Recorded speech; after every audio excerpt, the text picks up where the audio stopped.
Bapak Ibu, saudara-saudara sekalian, Shalom. Kita masuk dalam peringatan Jumat Agung, dan hari peringatan dan Jumat Agung itu adalah hari peringatan kematian Tuhan Yesus. Gereja-gereja beribadah sehingga jemaatnya mengingat kembali akan pengorbanan Tuhan Yesus di kayu salib. Saudaraku, malam sebelum Jumat Agung adalah masa pergumulan Yesus di Taman Getsemani. Pada malam itu Yesus menyampaikan doa-doanya atau doa pergumulannya, dan menurut saya ini adalah doa yang terakhir sebelum Yesus disalibkan. Memang pada saat Yesus disalibkan, doa-doa juga Yesus sampaikan, dan dalam bentuk perkataan Yesus atau kalimat-kalimat yang Yesus ucapkan di kayu salib. Tetapi sebelum disalibkan, tercatat di dalam Alkitab bahwa ini adalah doa yang terakhir Tuhan Yesus semasa hidupnya. Saudara-saudara sekalian, peristiwa ini adalah peristiwa Getsemani ini adalah puncak dari pergumulan. Ya, puncak dari pergumulan, puncak dari proses di mana tindakan dan keputusan Yesus untuk menuntaskan karya keselamatan. Yesus berdoa, Yesus bergumul, dan pergumulan Yesus itu begitu hebat, begitu rupa intensitas dan tingginya, sehingga Alkitab menjelaskan bahwa keringat yang tumpah pada saat Yesus bergumul itu seperti darah. Saudara sekalian, itu menggambarkan bahwa ada pressure, ada tekanan yang luar biasa pada saat Yesus dalam pergumulan yang hebat itu. Saudara, marilah kita renungkan doa Yesus di Taman Getsemani ini. 3 kali Yesus berdoa dalam interval waktu yang tidak terlalu lama. Jadi hanya beberapa jam, dan Yesus datang 3 kali berdoa, dan doanya itu mempunyai satu tema yang sama. Ya, 3 kali berdoa dengan permohonan dan tema yang sama. Saudara, ini menunjukkan bahwa pergumulan pada saat yang dihadapi Yesus itu begitu berat. Dan kita sering mengalami hal yang sama. Kalau kita dalam pergumulan yang berat, kita berkali-kali datang pada Tuhan. Bukan hanya 3 kali, bahkan berkali-kali. Bahkan dalam interval waktu yang pendek, kita bisa berkali-kali datang menggumuli bahan doa kita, menggumuli apa yang kita doakan, dan kita sampaikan itu kepada Tuhan. Saudara-saudara sekalian, doa Yesus ini menegaskan kembali bahwa pelepasan dari perbudakan dosa manusia dan akibat-akibat yang ditimbulkan oleh karena dosa-dosa itu, serta keselamatan dan kehidupan kekal bagi dunia, bagi setiap orang yang percaya, bagi Anda yang percaya, hanya melalui kematian Tuhan Yesus di kayu salib. Saudara, dengan doa ini kita bisa memahami hal itu, bahwa keselamatan manusia hanya melalui pengorbanan Tuhan Yesus di kayu salib atau kematian Tuhan Yesus. Saudara, ini adalah pesan utama dari doa Getsemani. Anda boleh melihat ada beberapa hal kejadian yang sangat dramatis di Taman Getsemani pada malam hari itu. Tetapi pesan utamanya bahwa kematian harus dihadapi oleh Yesus, harus dijalani oleh Yesus. Penderitaan yang berat itu berakhir pada kematian di kayu salib, dan itu harus dialami oleh Yesus. Saudara, pesan utama ini menyatakan bahwa Yesus menyerahkan dirinya, disalibkan untuk kehidupan abadi, untuk kehidupan kekal umat manusia. Saudara-saudara sekalian, kita akan membaca tentang hal ini, ya, tentang doa Tuhan Yesus ini dari Injil Matius. Perikop yang sama juga tercatat dalam Injil Markus dan Injil Lukas. Tetapi kita akan melihat itu dari Injil Matius. Dan ada 2 ayat atau ada 3 ayat yang menjelaskan tentang doa Tuhan Yesus ini. Yang pertama adalah Matius pasal 26 ayat 39. Matius pasal 26 ayat 39 yang demikian bunyinya. Saya akan baca kepada kita semua. Maka ia maju sedikit lalu sujud berdoa, katanya, "Ya Bapakku, jikalau sekiranya mungkin, biarlah cawan ini lalu daripadaku. Tetapi janganlah seperti yang ku kehendaki, melainkan seperti yang Engkau kehendaki." Saudara, itu doa Yesus yang pertama di Getsemani. Kemudian doa Getsemani yang kedua terdapat dalam ayat 42 yang bunyinya demikian. Lalu ia pergi untuk kedua kalinya dan berdoa, katanya, ya Bapa, ya Bapakku, jikalau cawan ini tidak mungkin lalu, kecuali apabila aku meminumnya, jadilah kehendakmu. Dan saudara, Alkitab menjelaskan bahwa doa yang ketiga, yaitu sama dengan doa yang kedua ini, yang tercatat dalam ayat 44, bahwa ia membiarkan mereka, maksudnya murid-murid di situ, lalu ia pergi dan berdoa untuk ketiga kalinya dan mengucapkan doa yang itu juga. Saudara-saudara sekalian, ada dua hal yang bisa kita pelajari. Jadi doa yang disampaikan Yesus ini menggunakan metafora cawan, bahwa biarlah cawan itu berlalu. Tetapi saudara sekalian, dari doa yang pertama, kedua, dan ketiga kita bisa mengambil kesimpulan bahwa cawan itu tidak berlalu. Bahwa Yesus pada akhirnya meminum cawan itu. Itu pelajaran yang pertama bagi kita pada hari ini, bahwa pada akhirnya Yesus meminum cawan itu. Dengan pergumulan yang begitu hebat, pada akhirnya Yesus meminum cawan itu. Saudara, dalam ayat 39 dikatakan, biarlah cawan itu lalu daripadaku. Ini suatu permohonan yang menunjukkan pergumulan dan begitu besar penderitaan itu. Tetapi kemudian di doa yang kedua dan ketiga, Yesus mengatakan demikian, jikalau cawan itu tidak mungkin lalu, kecuali aku meminumnya, jadilah kehendakmu. Saudara, dengan doa yang pertama, kedua, dan ketiga ini, kita pada akhirnya mengetahui bahwa Yesus pada akhirnya meminum cawan itu. Saudara-saudaraku, cawan berulang kali digunakan di Alkitab sebagai metafora yang menggambarkan hukuman Allah, menggambarkan murka Allah atau kemarahan Allah, menggambarkan penderitaan Allah yang diberikan, yang ditimpakan kepada penderitaan yang Allah berikan kepada umat Israel. Dan saudara, banyak itu tercatat dalam kitab nabi-nabi, terutama dalam kitab Nabi Yesaya dan Nabi Yeremia. Saudara, bahkan Babilonia dimetaforakan sebagai cawan di tangan Tuhan. Jadi kerajaan Babilonia itu adalah cawan di tangan Tuhan, di tangan Tuhan yang harus diminum, dan cawan itu harus diminum oleh Israel, yaitu mereka yang lari atau meninggalkan Tuhan. Jadi Yeremia menjelaskan tentang itu, bahwa Tuhan menggunakan Babilonia sebagai cawan, sebagai hukuman yang harus diminum oleh orang-orang Israel, cawan yang harus diminum oleh orang Israel. Saudara, pengadilan Tuhan digambarkan dengan cawan dan minuman yang beracun, yang mengakibatkan kemabukan dan kelimpungan. Itu tercatat dalam Matius pasal 75, dalam Mazmur pasal 75 ayat 9. Bahwa Tuhan menuang anggur yang harus diminum oleh semua orang fasik atau mereka yang tidak percaya kepada Tuhan. Jadi saudara-saudara sekalian, apa itu cawan? Cawan itu menggambarkan hukuman Allah. Cawan menggambarkan penderitaan, suffering, ya, penderitaan yang harus diterima akibat dari perbuatan dosa, pelanggaran, pemberontakan terhadap Tuhan. Jadi metafora cawan itu digunakan di dalam Perjanjian Lama, dan ketika Yesus berdoa di Getsemani, dalam doa Getsemani, Yesus juga menggunakan hal itu. Biarlah cawan ini lalu daripadaku. Jikalau tidak ada cara lain, biarlah cawan ini tetap aku minum, tetapi sesuai dengan kehendak Bapa di sorga. Saudara sekalian, cawan adalah penderitaan yang ditimpakan kepada Yesus akibat dosa dan umat manusia. Akibat dosa saudara dan saya, maka cawan penderitaan itu ditimpakan kepada Yesus, diberikan kepada Yesus. Yesus meminum cawan agar dosa-dosa manusia dihapuskan dan mereka yang percaya diselamatkan dari murka Allah dan hukuman Allah. Jadi saudara, sebetulnya cawan ini harus diminum oleh Anda dan saya.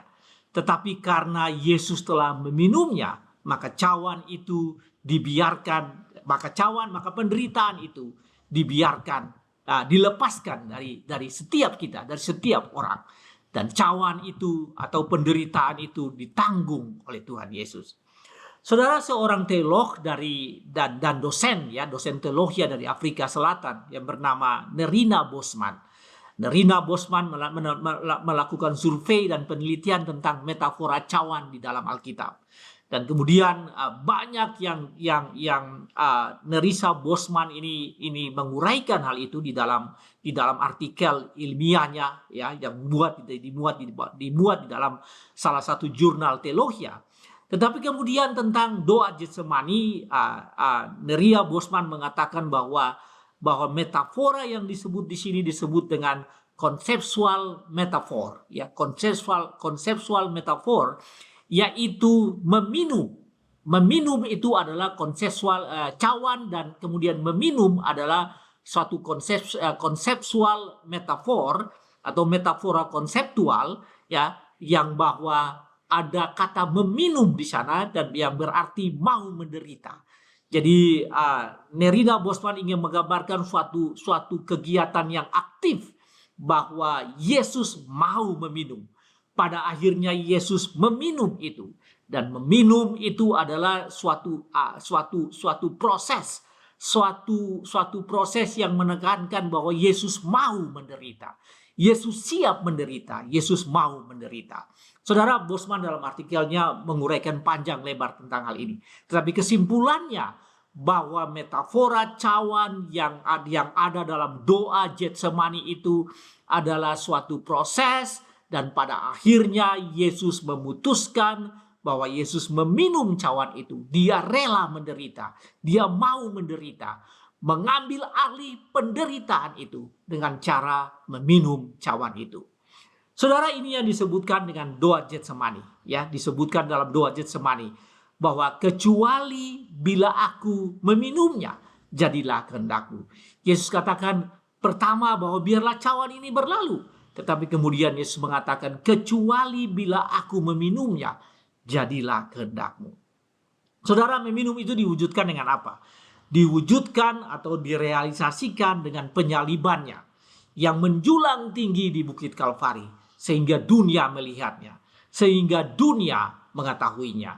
Jadi itulah cawan yang diminum oleh Tuhan Yesus. Saudara, pada zaman Musa, Tuhan menghukum Israel dengan pemberontakan mereka, terhadap pemberontakan mereka. Dengan cara waktu mereka berada di taman di padang gurun, dan ketika mereka memberontak terhadap Tuhan, Tuhan mengirim ular berbisa di padang gurun itu, dan setiap orang yang digigit ular berbisa itu pasti mati. Kemudian umat Israel mengeluh kepada Tuhan, dan Tuhan datang dan kepada Musa, dan Musa datang kepada Tuhan. Dan apa yang diperintahkan oleh Tuhan yaitu bahwa Musa harus membuat ular dari tembaga, dan ular itu diletakkan di tiang yang tinggi, di puncak, di salah satu tempat yang tinggi yang bisa dilihat oleh semua orang.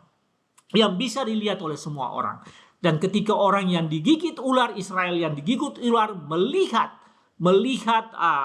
ular dari tembaga yang ditempatkan Musa di tempat yang tinggi itu, maka dia akan selamat. Mereka yang tergigit, tapi mereka melihat ular, akan selamat.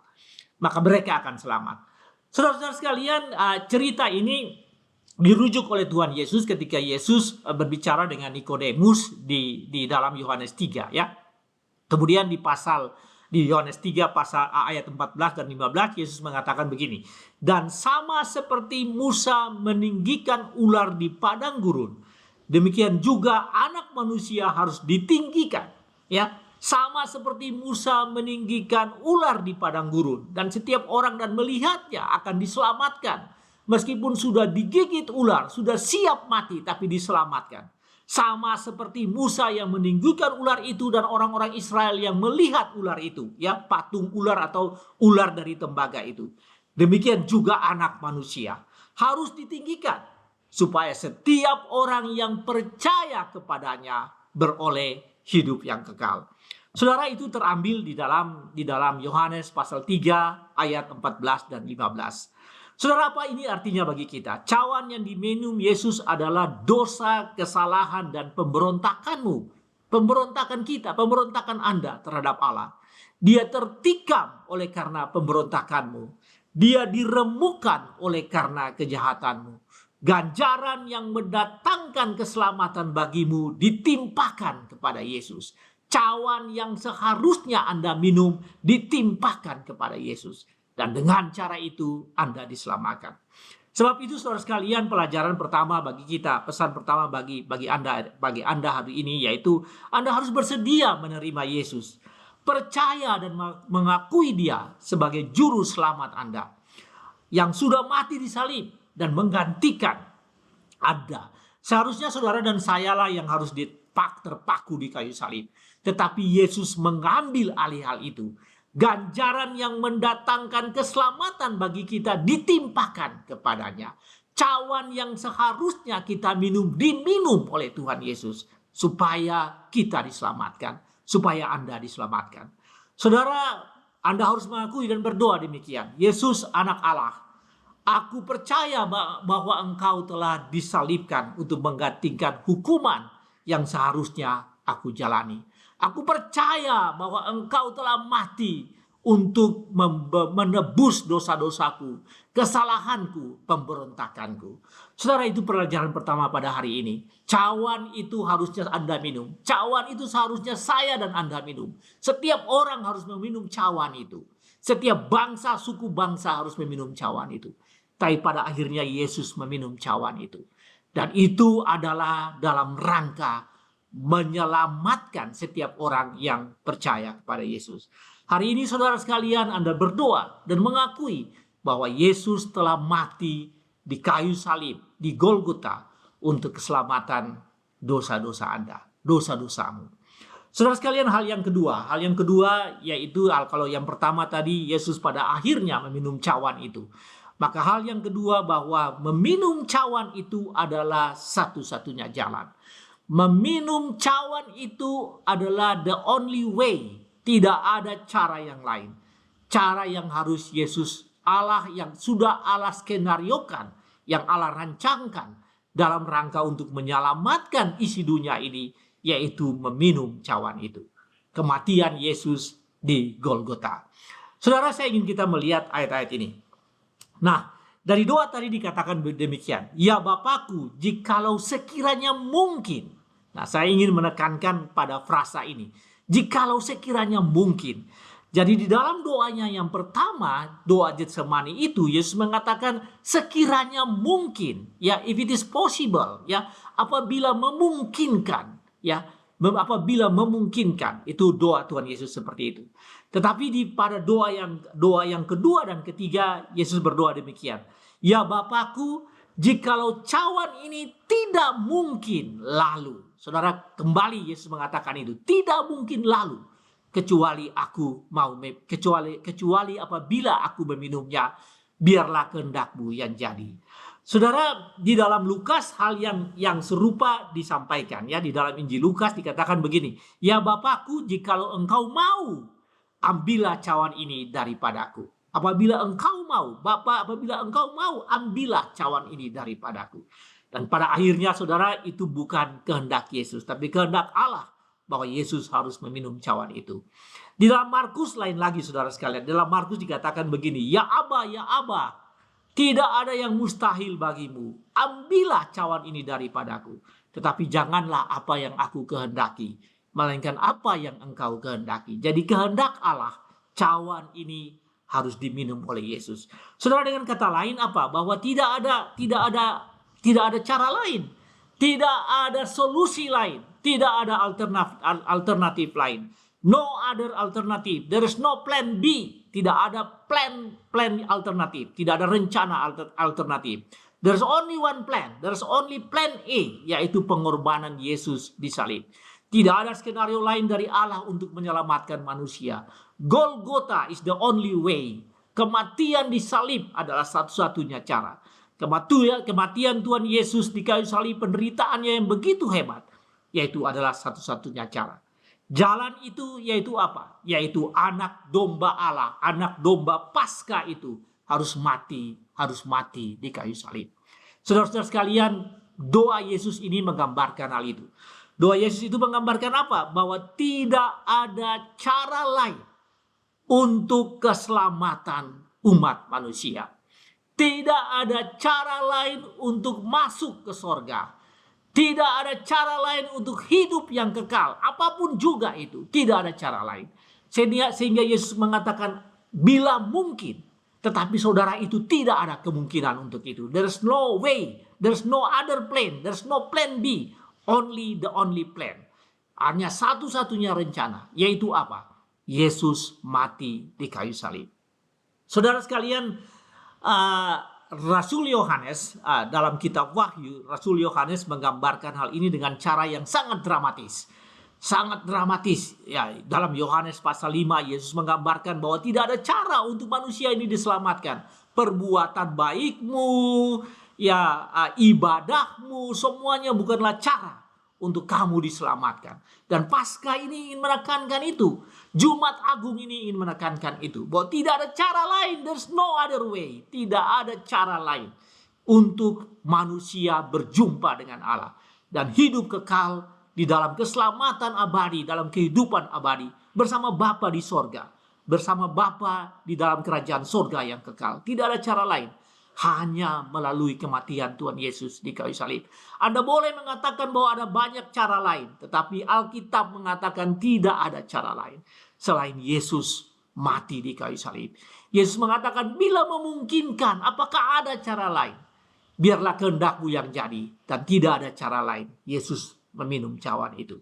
Saudara, kembali kepada Wahyu pasal 5, di mana Yohanes menggambarkan secara dramatis tentang bagaimana suasana kerajaan Allah, ya saudara sekalian, di kerajaan Allah, bahwa Allah bertahta di sorga dan dia memegang kitab.